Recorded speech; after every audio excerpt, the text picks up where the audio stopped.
بسم اللہ الرحمن الرحیم۔ ابو داود جلد ثانی کا سبق نمبر 70، باب فی الجلوس بالطرقات۔ یہاں سے شروع کر رہے ہیں۔ دعا ہے کہ اللہ تعالیٰ محمد کی تمام منازل آسان فرمائے اور صحیح شوق اور رغبت کے ساتھ اس بات کو سیکھنے، سمجھنے، عمل کرنے اور اندر پہنچانے کی توفیق اور قبولیت نصیب فرمائے۔ سبق شروع۔ بسم اللہ الرحمن الرحیم۔ اللہم صلی علی سیدنا محمد کما تحب وترضى، جزا اللہ عنا محمدا ما هو آلہ۔ باب فی الجلوس بالطرقات، راستوں میں بیٹھنے کے حقوق اور آداب کے بارے میں یہ باب ہے۔ عن ابی سعید الخدری رضی اللہ تعالی عنہ ان رسول اللہ صلی اللہ علیہ وسلم قال ایاکم والجلوس بالطرقات والجلوس بالطرقات فقالوا یا رسول اللہ ما بد لنا من مجالسنا نتحدث فيها، فقال رسول اللہ صلی اللہ علیہ وسلم ان ابیتم فاعطوا الطریق حقه، قالوا وما حق الطریق یا رسول اللہ، قال غض البصر وکف الاذى ورد السلام والامر بالمعروف والنهی عن المنکر۔ یہ ہمارا جو باب ہے یہ راستوں میں بیٹھنے کے حقوق اور آداب کے بارے میں ہے۔ دیکھیں، دین اسلام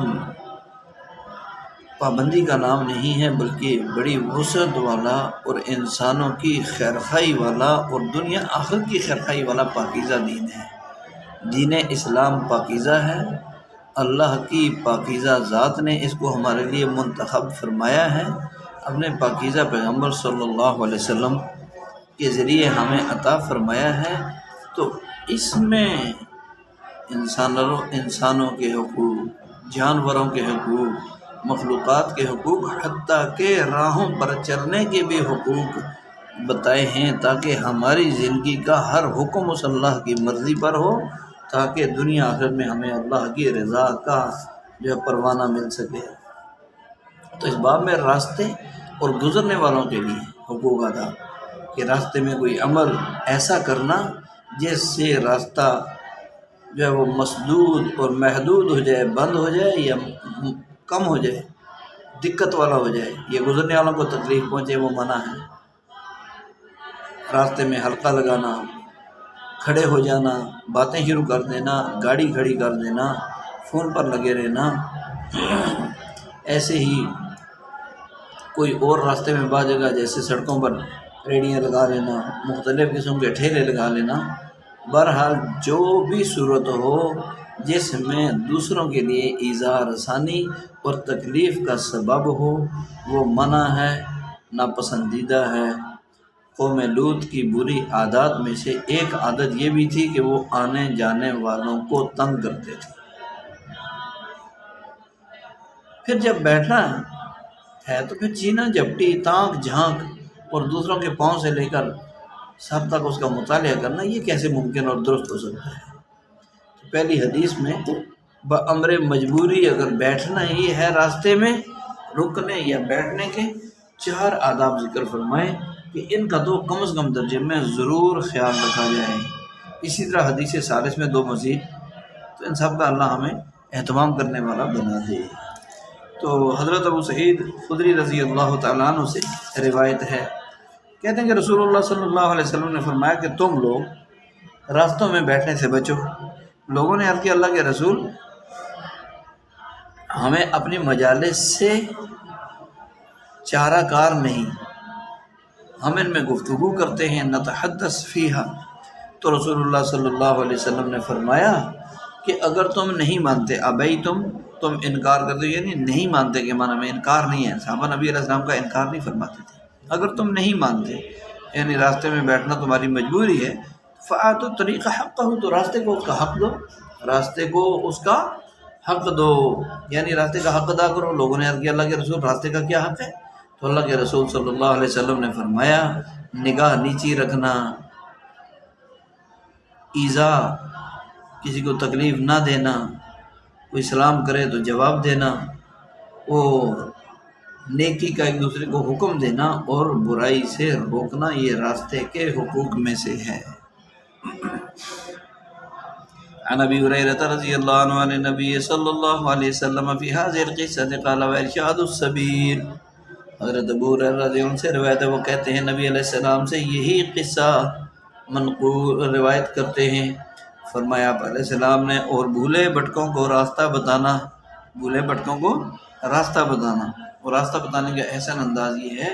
کہ کوئی ایسی نشانی، ایسا انداز اور ایسا طریقہ جس سے اگلے کو سمجھ آ جائے۔ ہم کیا کرتے ہیں، کوئی پوچھتا ہے فلاں جگہ میں نے جانا ہے، کہاں؟ یہ ساتھ ہی ہے، ادھر سے آگے چلے جاؤ، آگے سے ادھر۔ نہیں بھائی، راستہ جو ہے کسی کو بتانا ہو تو کوشش تو یہ ہو کہ وہاں پہنچا کر آ جائے۔ راستہ بھولا ہوا ہے، ناواقف ہے، انجان ہے،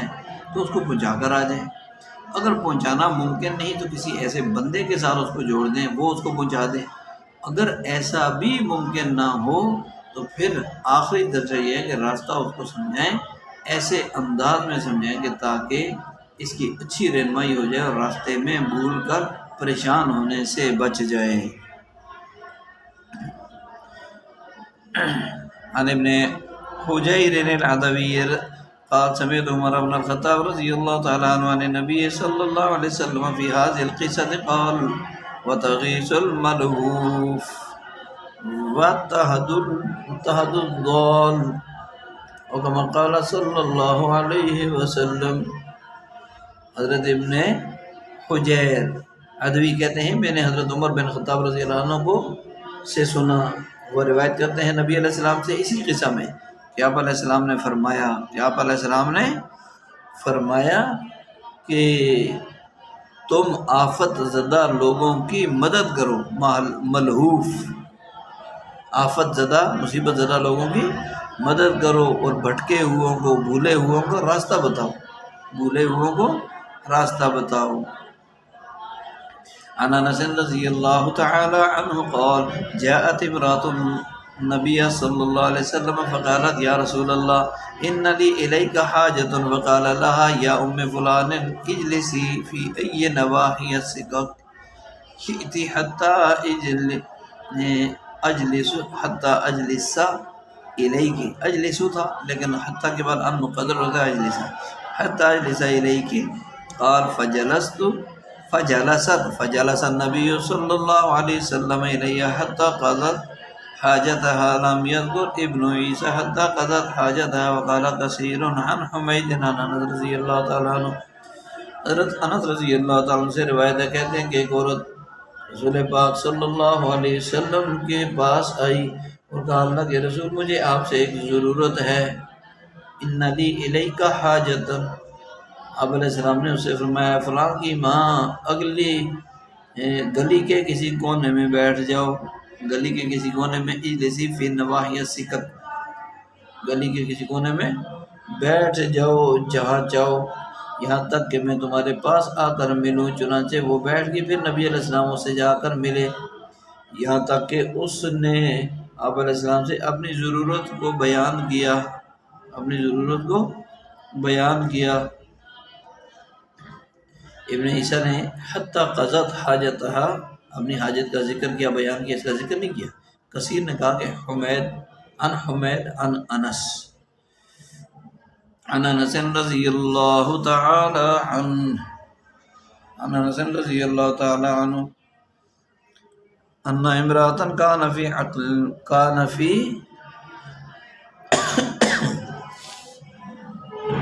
عقلها شيء بمعنى، حضرت انس رضی اللہ تعالیٰ عنہ سے روایت ہے کہ ایک عورت جس کی عقل میں کچھ فطور تھا، کچھ خرابی تھی، پھر انہوں نے اسی مفہوم کی حدیث کو بیان کیا۔ تو یہ جو حدیث نمبر 4 ہے، نواحی السکک، سکک بمعنی جوانب، جوانب ہے۔ بے شک ایک خاتون جس کی عقل میں کچھ تھا،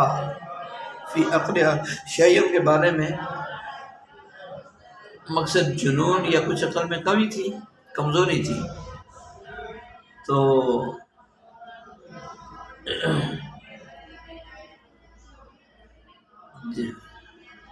مسلم شریف میں فخلا معاہا فی بعض الطرق، راستے کے کنارے اس سے علیحدہ بات کی۔ نبی علیہ السلام نے اس جملہ پر خلوت بالاجنبیہ کا سوال نہیں کیا جا سکتا، اس لیے کہ ان کا معنی ہے ای وقف معاہ فی طریق مسلوک لیقضی حاجتہ، و یفی یفدیہا فی الخلوہ، یعنی آپ علیہ السلام اس کے ساتھ کشادہ راستے کے کنارے پر ایک طرف ٹھہرے، راستے میں تو آنا جانا ہوتا ہے، تاکہ اس کی بات کو سن کر اس کی ضرورت پوری کر دیں، تو علیحدہ اس کو دینی مسئلہ سمجھا دیں علیحدگی میں، یعنی دوسروں کے سامنے نہیں، تھوڑا سا جیسے کہ ہوتے ہیں بات کرتے ہیں تو تھوڑا سا دور ہو کر دوسرے کی بات سن لیں، میں نے آپ سے بات کرنی ہے، وہ کہ جی ٹھیک ہے کر لیں، تو وہ تھوڑا سا دور ہو کر اس سے بات کر لینا، یہ ہوتا ہے، تو اس سے بات کرنا یہ مراد ہے یہاں نبی علیہ السلام کا، بالکل خلوت میں لے جانا یہ مراد نہیں ہے، اور اس طرف ذہن نہیں جانا چاہیے، اور آپ علیہ السلام کی ذات اقدس ان سے تو بعید ہے یہ چیز۔ باقی تحقیق یہ آپ صلی اللہ علیہ وسلم کا ٹھہرنا راستے میں لوگوں کے سامنے تھا، اتنی بات ہے کہ لوگ ان کی بس آواز نہیں سن رہے تھے، اس لیے کہ مسئلہ ہو سکتا ہے کوئی ایسا ہو جس کو اس خاتون کے لیے سب کے سامنے بیان کرنا بھی مشکل ہو، تو یہ نبی علیہ السلام کی شفقت کا ایک انداز تھا کہ ایک عورت کے لیے کھڑے رہے جب تک اس نے اپنی بات پوری نہیں کی اس وقت تک، اور مجلس میں وسعت بنسبت تنگی کے زیادہ پسندیدہ ہے، یعنی مجلس میں آؤ،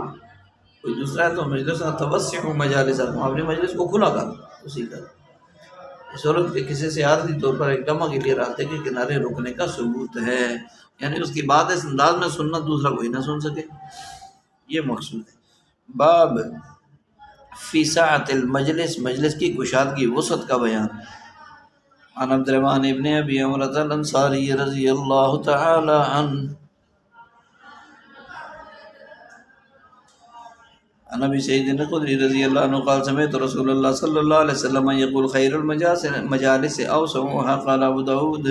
هو عبد الرحمن ابن عمرو ابن ابی عمرۃ الانصاری،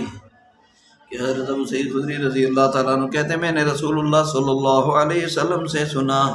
فرماتے ہوئے کہ مجالس میں بہترین مجلس وہ ہے جو زیادہ کشادہ ہو۔ امام ابو داؤد نے کہا کہ وہ عبد الرحمن بن عمر بن ابو عمرہ انصاری رضی اللہ تعالیٰ عنہ ہیں، تو اس میں کشادہ مجلس کا ذکر ہے، ظاہر ہے کہ راستے کے کنارے کشادہ جگہ نہیں مل سکتی، اس سے بچنا ہی بہتر ہے راہوں میں بیٹھنے سے۔ اگلا جو ہمارا باب ہے یہ باب فی الجلوس بین الشمس والظل، کچھ دھوپ اور کچھ سائے میں بیٹھنا، یعنی جسم کے کچھ حصے پر دھوپ لگے اور کچھ پر سایہ، اس کے بیٹھنا کیسا ہے اس کے بارے میں یہ باب ہے۔ تو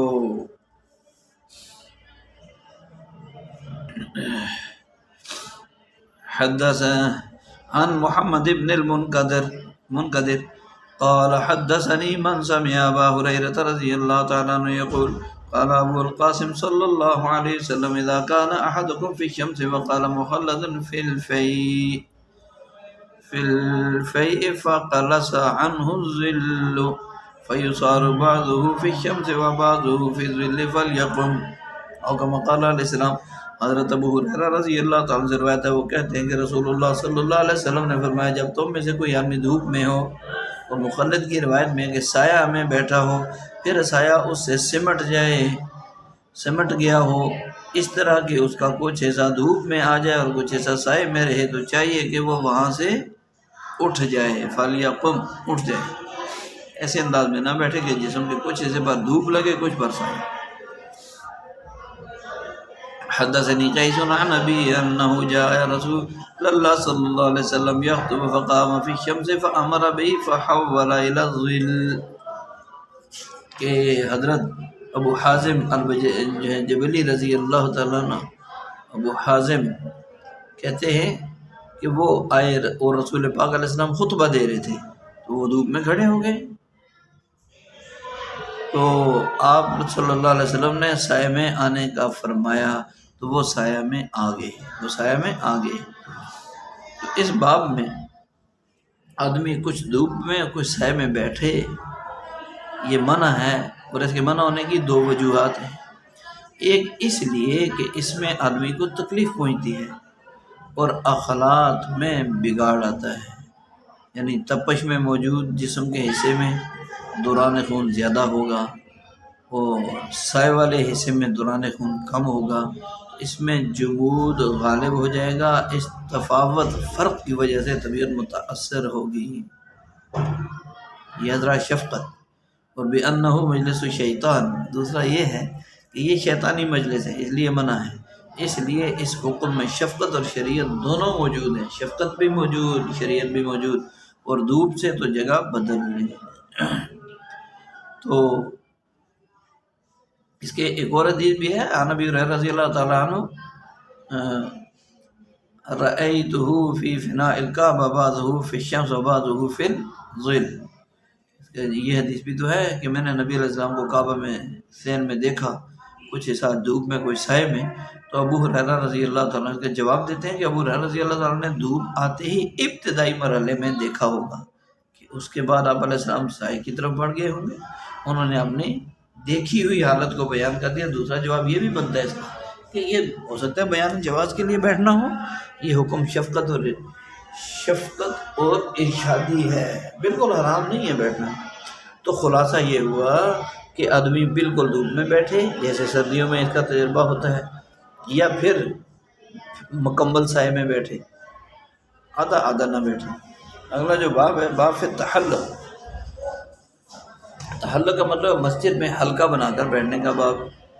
عن جابر بن سمرۃ رضی اللہ تعالی عنہ قال دخل رسول اللہ صلی اللہ علیہ وسلم المسجد وهم حلق فقال ما لي اراكم محزين۔ حضرت جابر بن سمرہ رضی اللہ تعالیٰ عنہ کہتے ہیں رسول اکرم صلی اللہ علیہ وسلم مسجد میں داخل ہوئے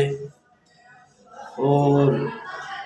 لوگ حلقہ بنا کر بیٹھے ہوئے تھے، تو آپ علیہ السلام نے فرمایا کیا وجہ ہے کہ تم لوگوں کو الگ الگ گروہوں میں دیکھ رہا ہوں، گروہ میں دیکھ رہا ہوں۔ تو دوسری حدیث اس باب کی، عن علام بہذا قال کأنہ یحب الجماع، عام سے بھی یہی روایت ہے، البتہ اس میں اضافہ ہے کہ گویا کہ آپ علیہ السلام اجتماعیت کو پسند فرماتے تھے۔ عن جابر بن سمرۃ رضی اللہ تعالی عنہ قال كنا اذا اتینا النبی صلی اللہ علیہ وسلم جلس احدنا حیث ینتہی۔ حضرت جابر بن سمرہ رضی اللہ تعالیٰ عنہ کہتے ہیں جب ہم نبی علیہ السلام کے پاس آتے تو ہم میں سے جس کو جہاں جگہ ملتی بیٹھ جاتا۔ تو اس باب کا خلاصہ یہ ہے کہ اگر کہیں کئی افراد کے اجتماع اور بیٹھنے کا اتفاق ہو تو ایک ایک ہو کر جدا جدا نہ بیٹھیں، دور دور نہ بیٹھیں، بلکہ حلقہ وار جمع ہو کر بیٹھیں کہ نفع کی بات کا سب کو فائدہ ہو اور مجلس مذاکرہ ہو، تعلیم و تعلم یعنی سیکھنے سکھانا رہے اور اجتماعیت بھی قائم رہے۔ یہ بات جو ہے اگر جدا جدا بیٹھا ہر ایک اپنی تلاوت تسبیح میں مشغول ہو اور اکٹھے بیٹھنے میں اندیشہ کہ عمل متاثر ہوگا اور دائیں بائیں کی باتیں شروع ہو جائیں گی، تو پھر بہتر ہے کہ جدا جدا بیٹھیں، اپنے اپنے عمل میں لگے ہوئے ہیں تو عمل میں مصروف رہیں، اور اگر جہاں بھی بیٹھیں وہاں اللہ رسول کی بات ضرور کرنی چاہیے، خیر کا تذکرہ اور اللہ کا ذکر اور نبی پر درود ہونا چاہیے۔ اگر مجلس تعلیم ہے، مجلس مذاکرہ ہے، خیر کی باتوں کے تذکرے، تو اجتماعی عمل شروع ہونے والا ہے تو پھر الگ بیٹھنا محرومی کا باعث ہے۔ مجلس ہو رہی ہے، اجتماعی نفع کی بات ہو رہی ہے، وہاں ایک آدمی اپنی تعلیم میں اپنے نفروں میں لگا ہوا ہے، اپنے ذکر میں، تو یہ مناسب نہیں ہے، اس کو اس حلقے میں شامل ہونا چاہیے۔ اجتماعی عمل کو ترجیح دینی چاہیے جس میں سب شریک ہیں، سب کی سوچ ہے، سب کی فکر ہے۔ دوسری یہ بات بھی قابل ذکر کہ جہاں مناسب جگہ ملے وہاں بیٹھ جائیں، گردنیں پھیلا کر دھکے دے کر پھلانگ کر آگے جانا یہ مناسب نہیں ہے۔ آداب مجلس میں سے یہ بہت ضروری بات ہے کہ کسی بزرگ کسی بڑے کا بیان سننے کے لیے دھکے دیتے پھلانگتے گزرتے ایک دوسرے کے ساتھ پاؤں ٹکراتے ہوئے آگے جو جاتے ہیں، یہ مناسب نہیں ہے، بلکہ جو آدمی گردنیں پھلانگتا ہوا بیچ میں آدم کا، یہ منع اور لعنت کا سبب ہے، کیونکہ اس میں ایذاء مسلم کا ارتکاب کر دیا۔ اور یہ بھی کہا گیا کہ اس سے مراد وہ ہے جو درمیان میں مسخرہ پان کے لیے بیٹھے، اور عزین سے مراد بکھرے ہوئے ٹکڑے ٹکڑے فضولیات کے لیے بیٹھنا یہ ہے۔ تو اکٹھے بیٹھنا، مل کے بیٹھنا، لیکن کسی اچھے عمل میں، بیان تقریر وغیرہ میں، سبق میں بیٹھنے میں دوسروں کی عزت نفس کا خیال رکھنا،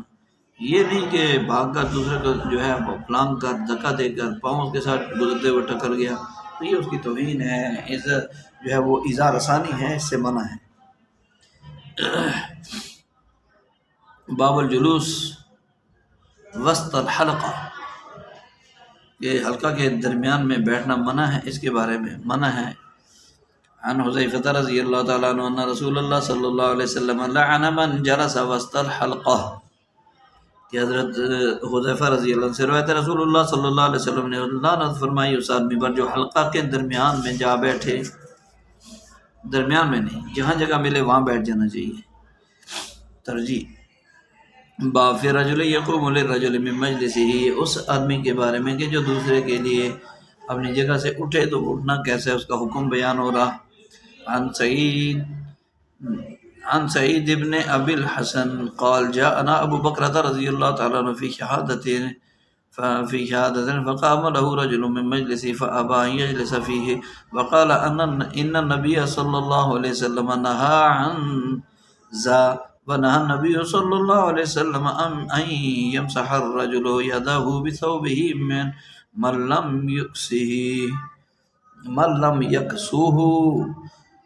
اور حضرت سعید بن ابو الحسن کہتے ہیں کہ حضرت ابو بکرہ رضی اللہ تعالیٰ نے گواہی کے سلسلے میں ہمارے یہاں آئے تو کھڑا ہوا ان کے لیے ایک آدمی اپنی جگہ سے کھڑا ہوا، تو انہوں نے وہاں بیٹھنے سے انکار کر دیا، جس جگہ کو وہ خالی کر رہا تھا انکار کر دیا، اور فرمایا کہ نبی صلی اللہ علیہ وسلم نے اس سے منع فرمایا ہے، اور نبی علیہ السلام نے اس بات سے بھی منع فرمایا کہ آدمی اپنا ہاتھ کسی ایسے آدمی کے کپڑے سے پوچھے جس کو اس نے کپڑا نہ پہنایا ہو۔ اپنے ہاتھ دوسروں کے کپڑوں سے صاف کرنا یہ منع ہے۔ تو اس حدیث میں حضور علیہ السلام نے منع فرما دیا کہ ایک کھڑا ہو کر دوسرا اس کی جگہ بیٹھ جائے۔ مولا علی قاری رحمۃ اللہ کہتے ہیں اس سے مراد دوسرے بیٹھنے والے کی جگہ پر بیٹھنا ہے۔ یہ تعبیر مختلف اور مقصود متحد ہے، تعبیر مختلف اور مقصود ایک ہی ہے، مقصود ایک ہی ہے۔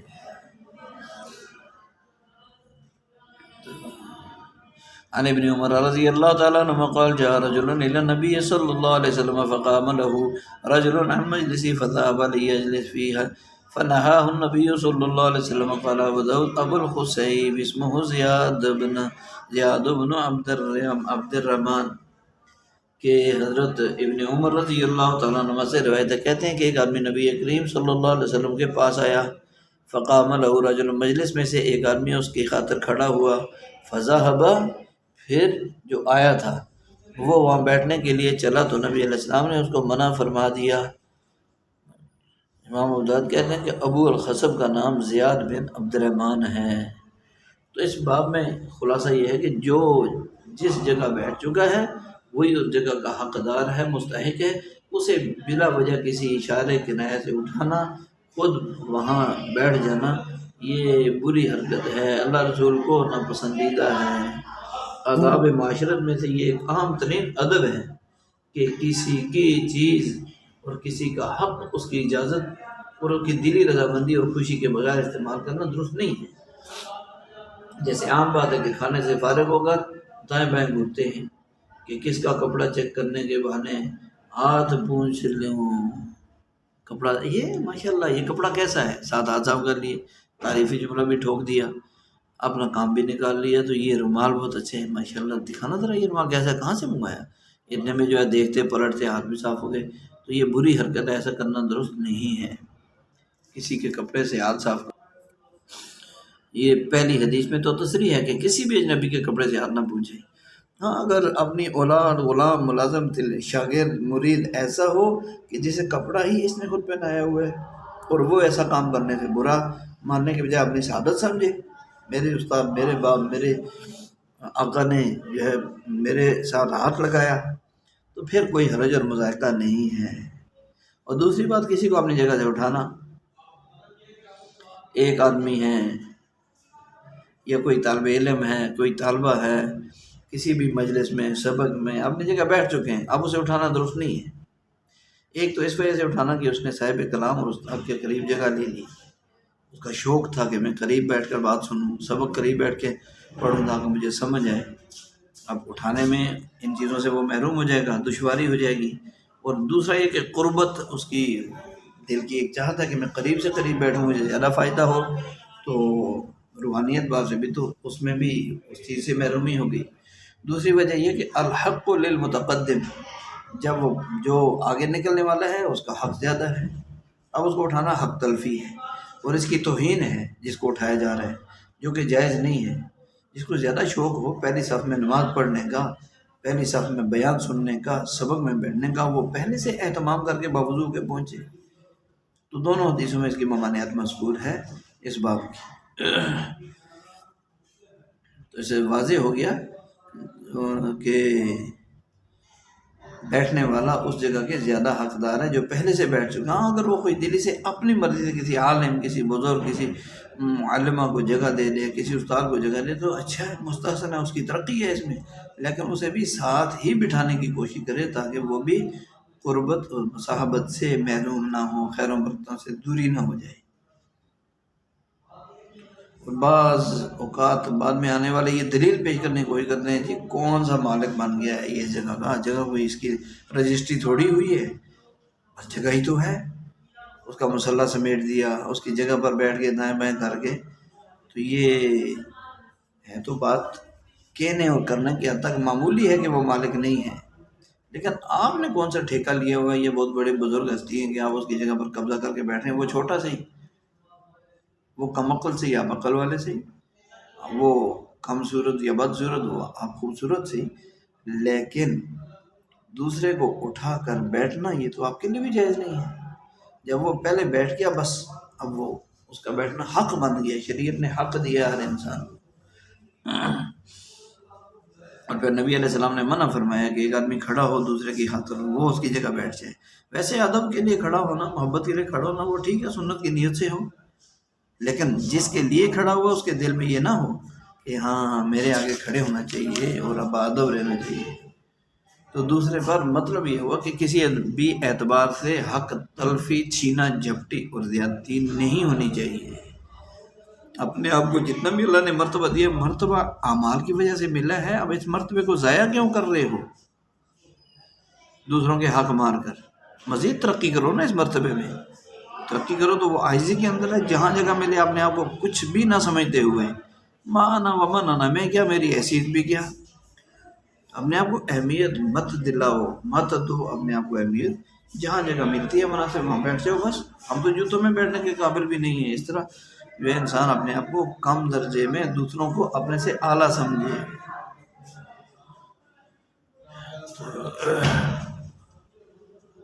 بہرحال اللہ کے احکامات، نبی علیہ السلام کی ارشادات اور طریقے ہماری عقل تسلیم کرے یا نہ کرے، ان کے اندر عمل کرنے میں ہمارا دنیا آخرت کا نفع ہے، کامیابی ہے، عزت ہے، حفاظت ہے، ہماری عزت کی، آبرو کی، جان کی، مال کی، اسلام کی، ایمان کی حفاظت ہے، لہذا ہمیں اس کا اہتمام کرنا چاہیے۔ اپنے آپ کو بہت بڑا سمجھ کے کہ میں بھی کچھ ہوں تو وہ کچھ بھی نہیں ہے، میں کچھ نہیں، میرا کچھ بھی نہیں۔ اللہم لا عیش الا عیش الاخرہ، دنیا کی زندگی کی اصل تو آخرت کی زندگی ہے، سب نے وہاں جانا ہے اللہ کے پاس۔ اگلا باب ہے من یؤمر ان یجالس، کہ کن لوگوں کے ساتھ بیٹھنا، اٹھنا، رکھنا چاہیے، ان کے بارے میں یہ باب ہے۔ عن انس رضی اللہ تعالیٰ عنہ قال قال رسول اللہ صلی اللہ علیہ وسلم مثل المؤمن الذي يقرأ القرآن مثل الأترجة ريحها طيب وطعمها طيب ومثل المؤمن الذي لا يقرأ القرآن مثل التمرة طعمها طيب ولا ريح لها ومثل الفاجر الذي يقرأ القرآن كمثل الريحانة ريحها طيب وطعمها مر ومثل الفاجر الذي لا يقرأ القرآن كمثل الحنظلة طعمها مر ولا ريح لها ومثل جليس الصالح كمثل صاحب المسك إن لم يصبك منه شيء أصابك من ريحه ومثل جليس السوء كمثل صاحب الكيران لم يصب الكير كمثل صاحب الكير إن لم يصبك من سواده أصابك من دخانه او کما قال النبی صلی اللہ علیہ وسلم، حضرت انس رضی اللہ عنہ سے مروی ہے، فرماتے ہیں رسول پاک علیہ السلام نے فرمایا کہ اس مومن کی مثال جو قرآن کریم کو پڑھتا ہے، تلاوت کرتا ہے، تو اس کی مثال اس نارنگی کی سی ہے جس کی بو بھی بہت اچھی ہے اور اس کا ذائقہ بھی بہت اچھا، اور اس مومن کی مثال جو قرآن کریم کو نہیں پڑھتا وہ کھجور کی طرح ہے کہ اس کا ذائقہ تو بہت عمدہ اور اس کی خوشبو کچھ نہیں، اور اس فاجر آدمی کی مثال جو قرآن کریم کو پڑھتا ہے تو اس کی مثال گلدستے کی طرح ہے، ریحانہ ریح ہوا طیب، اس کی خوشبو بہت اچھی، طعم مر، ذائقہ کڑوا، اور اس فاجر کی مثال جو قرآن کریم کو نہیں پڑھتا، اس حنزلہ جو ہے اس کی طرح ہے، ایلوا ہے کڑوا، اس کی طرح ہے، اس کی ہے کہ اس کا ذائقہ کڑوا ہے اور خوشبو نہیں ہے۔ اور نیک آدمی کے پاس بیٹھنے والے کی مثال خوشبو والے کے پاس بیٹھنے کی طرح ہے، علم یوسف من ہو شیء، اگر تجھے اس میں سے کچھ بھی نہ ملے، خوشبو نہ ملے، تو اس کی اصحاب کا من ریحی، اس کی خوشبو تو تجھے مل کر رہے گی۔ اور برے آدمی کے، برے ہم نشین کے پاس بیٹھنے کی مثال وہ بھٹی والے کی طرح ہے، اگر تجھے اس کی سیاہی میں سے کچھ نہ بھی ملے تو اس کا دھواں تو پہنچ کر رہے گا، لگ کر رہے گا۔ عن انس رضی اللہ تعالیٰ عنہ عن ابی موسیٰ رضی اللہ تعالیٰ عنہ عن النبی صلی اللہ علیہ وسلم بهذا الكلام الاول الى قوله وطعمها مر وزاد ابن معاذ قال انس وكنا نتحدث ان مثل جلیس صالح وساق بقیۃ الحدیث۔ اسی سند سے بھی ابو موسیٰ رضی اللہ عنہ روایت کرتے ہیں نبی علیہ السلام سے یہی گفتگو، اس کے قول وطعمها مر تک ابن معاذ نے یہ اضافہ کیا کہ انس رضی اللہ تعالیٰ نے کہا کہ ہم آپس میں بات کرتے تھے، کنا نتحدث، ہم آپس میں کہتے تھے کہ اچھے ہم نشین کی مثال، پھر راوی نے باقی حدیث بیان کی۔ عن انس بن مالک رضی اللہ تعالیٰ عنہ عن نبی صلی اللہ علیہ وسلم قال مثل الجلیس صالح فذکر، حضرت انس رضی اللہ عنہ کہتے ہیں نبی علیہ السلام نے فرمایا مثل الجلیس، نیک آدمی کے ہم نشین کی مثال، آگے وہی حدیث اوپر والی بیان کی۔ عن ابی سعید رضی اللہ تعالیٰ عنہ عن النبی صلی اللہ علیہ وسلم قال لا تصاحب الا مؤمنا ولا یأکل طعامک الا تقی، کہ تو تیرا دوست نہ ہو سوائے مومن کے ساتھ، مومن آدمی کے علاوہ کسی کو ساتھی نہ بناؤ، اور تیرا کھانا نہ کھائے مگر پرہیزگار آدمی، یا پرہیزگار کے علاوہ تیرا کوئی کھانا نہ کھائے۔ عن ابی ہریرہ رضی اللہ عنہ ان النبی صلی اللہ علیہ وسلم قال الرجل علی دین خلیلہ فلینظر احدکم من یخالل، نبی صلی اللہ علیہ وسلم نے فرمایا کہ انسان آدمی اپنے دوست کے دین پر ہوتا ہے، لہذا تم میں سے ہر آدمی کو یہ دیکھنا چاہیے کہ وہ کس سے دوستی کر رہا ہے۔ عن ابی ہریرہ رضی اللہ تعالیٰ عنہ یرفع قال الارواح الا رواح جنود مجندۃ فما تعارف منها ائتلف وما تناکر منها اختلف، کہ حضرت ابو ہریرہ رضی اللہ تعالیٰ کہتے ہیں نبی علیہ الصلوۃ والسلام نے فرمایا روحیں الگ الگ جھنڈوں میں، لشکروں میں ہوتی ہیں، تو جن کی جان پہچان تھی آپس میں وہ دنیا میں بھی ایک دوسرے سے مانوس ہوتی ہیں، اور جن میں اجنبیت تھی وہ دنیا میں بھی الگ الگ رہتی ہیں، دنیا میں بھی الگ الگ رہتی ہیں۔ تو اس باب کے اندر اچھی صحبت اختیار کرنے، اچھے دوست اختیار کرنے اور بروں کی مائیت سے بچنے کا ذکر ہے۔ اس پر پوری دنیا کا اتفاق ہے کہ صحبت اثر انداز ہوتی ہے، اثر کرتی ہے۔ جب پھل اور جانور تک ایک دوسرے سے رنگ و ڈھنگ پکڑتے ہیں تو حساس اور صاحب الحوا، محسوس کرنے والا، صاحب الحواس الخمسہ انسان یہ کیوں نہیں اثر لے گا؟ اس لیے امام شیخ سعدی رحمۃ اللہ علیہ کا مشہور فتیہ مار کا یار مار ہی ہوتا ہے، مار کا یار مار ہی ہوتا ہے، مار سانپ کو کہتے ہیں۔ یہی صحبت تو ہے جو صدیق کو جنت میں لے گئی اور ابو جہل کو جہنم میں لے گئی۔ اچھے اور برے ساتھی کی مثال اس کے مختلف اثرات حدیث کے متن اور ترجمہ سے واضح ہو گئے۔ اور اللہ کے نبی نے ہمیں ایک بہترین راستہ بتا دیا، درست راہ دکھا دی ہے۔ اشارۃ النص سے ثابت ہوا کہ مسک اور مشک جو ہرن کے نافے کا جمع ہوا خون ہے وہ پاک ہے اور اس کا استعمال درست ہے، دم حرام نہیں ہے۔ جمہور کے راجح مسلک کی طرف مائل کہ مشک طیب اور پاک ہے، اس کا استعمال خرید و فروخت، عطا قبول، ہدیہ درست ہے، اسی پر اجماع ہے، اتفاق ہے۔ چوتھی حدیث جو ہے لا یاکل طعامک الا تقی، اس سے مراد دعوت کا اور اکرام کا کھانا ہے۔ اس کی وجہ واضح ہے کہ باہم کھانے پینے سے الفت محبت پیدا ہوگی، فساق اور فجار اور شریر لوگوں کی صحبت و دین دنیا دونوں کو اجاڑ دے گی۔ اس لیے فرمایا کہ تیرا کھانا متقی لوگ ہی کھائیں، کہ ان کی مجلس میں نصیب ہو جائے گی۔ مجبوروں کو کھلانا، باقی ضرورت مند فقیر اگرچہ فاسق فاجر اور کافر بھی کیوں نہ ہو، اسے بھوک کے وقت کھانا کھلانا درست ہے، اس میں کوئی حرج نہیں۔ کافر کو البتہ صدقات واجبہ جو دینے واجب ہیں، ایسے صدقات نظر وغیرہ کا، زکوٰۃ، صدقہ فطر، یہ نہیں دے سکتے۔ اپنے طور پر نفلی صدقات سے کافروں کی بھی مدد کر سکتے ہیں، درست ہے۔ ایسے ہی قربانی کا گوشت کافر پڑوسی کو دینا درست۔ قرآن پاک میں وَيُطْعِمُونَ الطَّعَامَ عَلَىٰ حُبِّهِ مِسْكِينًا وَيَتِيمًا وَأَسِيرًا، اس وقت قیدیوں میں تو کافر ہی تھے، متقی نہیں تھے، اسیرا۔ تو وَيُطْعِمُونَ الطَّعَامَ، ایمان والوں کی فضیلت ہے بھائی وہ کھانا کھلاتے ہیں اللہ کی محبت میں مسکینوں کو، یتیموں کو اور قیدیوں کو۔ قیدیوں سے مراد کافر، اس زمانے میں کافر ہوتے تھے قیدی۔ آگے یہ جو فرمایا عالم ارواح میں تمام روحیں اپنی مختلف عادات، صفات، حالات اور اقسام کے ساتھ مجتمع تھی، تو ایک وہاں جن کی مناسبت ہوئی، دوسرے کو پہچان لیا، تو جسموں میں آنے کے بعد، سرایت کرنے کے بعد بھی وہ تعارف ظاہر ہو گیا۔ اور یہاں عالم اجساد اور عالم دنیا میں بھی ایک دوسرے کا تعارف ہو گیا، پہچان ہو گیا۔ جو وہاں ایک دوسرے سے منہ موڑ کر کھڑے تھے، یہاں بھی وہ ایک دوسرے کو پیٹھ دکھا رہے ہیں۔ اور یہ تعارف اور تناقض یعنی اوپرا پن خلقت اور جبلت کے اعتبار سے ہے کہ عادات خلقتاً مل گئی ہیں، اثر اس کا ہے کہ وہاں جب روحوں کا آپس میں میلان نہیں ہوا تو یہاں دنیا میں بھی آپس میں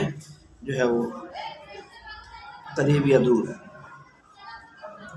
اس لیے اور علامہ خطابی کہتے ہیں یہ احتمال بھی ہو سکتا ہے کہ خیر اور شر، اصلاح اور فساد کے اعتبار سے مناسبت پیدا ہوئی، جیسے قرآن کریم میں الخبیثات للخبیثین والخبیثون للخبیثات والطیبات للطیبین والطیبون للطیبات، کہ برے اعمال والوں نے شریر لوگوں کی طرف، اچھے اعمال والوں نے ابرار اور نیک لوگوں کی طرف اعلان کیا۔ اس صورت میں یہ تعارف اور مناسبت کا سبب عمل ہوگا۔ دوسرا یہ اعتماد بھی ہے کہ خلقت اور صلاحیت اجسام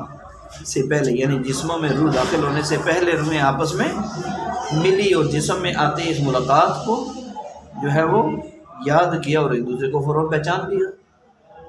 اب سوال پیدا ہوتا ہے کہ بعض لوگ پہلے محبت کرتے ہیں پھر نفرت، اسی طرح بعض پہلے نفرت پھر محبت پیدا ہو جاتی ہے، الفت پیدا ہو جاتی ہے۔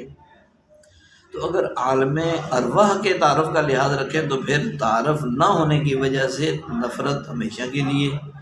یا تعارف کی وجہ سے الفت ہمیشہ کے لیے، یہ سوال ہے۔ تو جواب یہ ہے کہ محبت اور الفت کا ابتدائی سبب تو یہی عالم ارواح کی معرفت اور پہچان ہے، ملاقات ہے۔ بعد میں کسی عمل قبیح، برے عمل کی وجہ سے نفرت ہونا، یہ امر طاری ہے، بعد میں پیش آنے والا ہے۔ اسی طرح پہلے نفرت تھی اور غلط عقیدہ کی وجہ سے جو ہے وہ اب پھر اصلاح ہوگی، درست ہوگی تو محبت پیدا ہوگی۔ جیسے کافر کفر میں ہے، ایمان لانے کے بعد حالت ایمان میں محبت پیدا ہوگی آپس میں، تو یہ بعد میں ہوا، پہلے کی حقیقت اور تھی۔ بہرحال اللہ تعالیٰ ہمیں نہ حدیث کی سمجھ عطا فرمائے۔ حدیث باب کا شان ورود یہ ہے کہ مکہ مکرمہ میں ایک خاتون تھی جو مزاح کرتی تھی، مزاح بہت زیادہ۔ وہ مدینہ میں بھی اپنے جیسی گپ شپ، اپنے مزاج عورت کے پاس آئی تو حضرت عائشہ رضی اللہ عنہ نے فرمایا کہ میرے محبوب صلی اللہ علیہ وسلم نے سچ فرمایا، صدق حکمی۔ پھر یہ حدیث سنائی، الارواح والی حدیث۔ اللہ تعالیٰ ہمیں عمل کرنے کی توفیق اور قبولیت نصیب فرمائے۔ سبحان ربک رب العزۃ عما یصفون وسلام علی المرسلین والحمد للہ رب العالمین۔ السلام علیکم۔